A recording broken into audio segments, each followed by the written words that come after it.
اللہ وبرکاتہ۔ معزز سامعین و حضرات، میں آپ کے سامنے آج ایک کتاب جو بہت مشہور کتاب ہے جس کو مشکات المصابیح کہا جاتا ہے، یہ مدارس کے اندر، گھروں کے اندر، چونکہ باقی کتابیں طویل ہیں اور یہ مختصر کتاب ہے، اور اس کے بارے میں کچھ تعارف کروانا چاہتا ہوں۔ یہ کتاب مشکات المصابیح یہ دو بزرگوں کی علمی کاوش کا نتیجہ ہے، اور پہلے یہ مصابیح کے نام سے اس کے اندر 14 کتابیں ان کی احادیث شامل کی گئی تھی، اور پہلی فصل کے اندر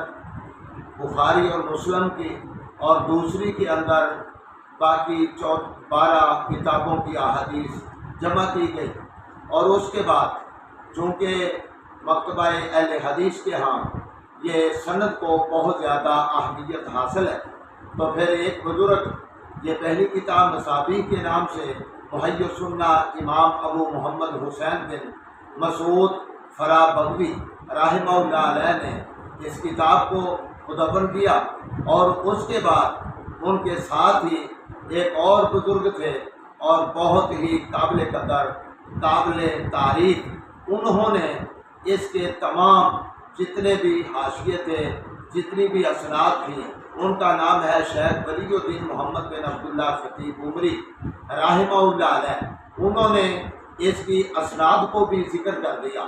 اور انہوں نے اس کی ایک فصل بھی اور بنا دی، یعنی پہلی فصل کے اندر بخاری مسلم کی روایات، دوسری فصل کے اندر باقی 12 کتابوں کی روایات، اور تیسری فصل کے اندر تمام روایات بخاری مسلم کی، دوسری احادیث کی مجموعی لحاظ کے ساتھ اس کے اندر ذکر کر دیا۔ تو ہمیں بھی چاہیے کہ ہم اس کتاب کو اپنے گھر کے اندر رکھیں، کسی مسئلے کی ضرورت ہو اس کا مطالعہ کریں، مطالعہ کریں گے تو انشاءاللہ